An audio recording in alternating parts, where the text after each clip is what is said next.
البلطجي البارح، فهمتيني ولا لا؟ انت شنو درتي في بلادك؟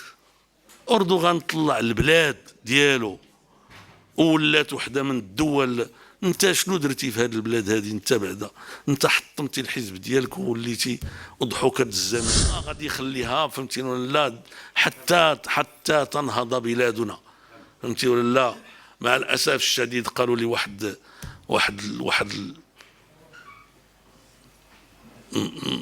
نسميه بواحد الاسم ليس حوله خلاف، واحد البلطجي البارح، فهمتيني ولا لا؟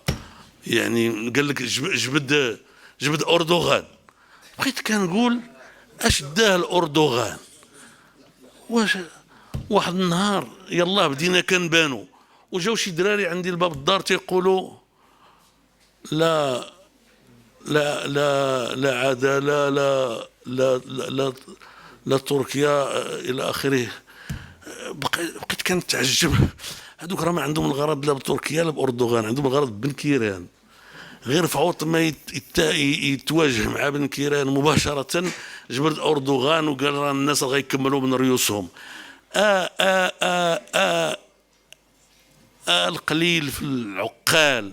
اسمح لي راني دابا تنحاول نقلب لك على شي كلمة ماشي خايبة بزاف، فهمتيني ولا لا؟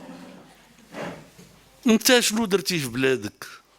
أردوغان طلع البلاد ديالو وولات وحده من الدول. انت شنو درتي في هذه البلاد هذه؟ انت بعدا انت حطمتي الحزب ديالك ووليتي اضحوكه الزمان، فهمتيني ولا لا؟ فقابل راسك شنو داك الاردوغان انت، ولا بغيتي كاع تواجه بارك عليك بن كيران، فهمتي ولا لا؟ ما تم غادي تا الاردوغان الحصيل. لا حول ولا قوه الا بالله العلي العظيم. معشر الاخوه المهندسين، هذا الحزب راه ديالكم وانتم اللي صغار، وغدا غتكونوا فيه بوحدكم، ما غنكونوش حنايا، لا انا لا الجيل ديالي غنكونوا ودعناكم مشينا بحالكم. ما تخليوش السي عبد اللطيف وحده. والسلام عليكم ورحمه الله تعالى وبركاته.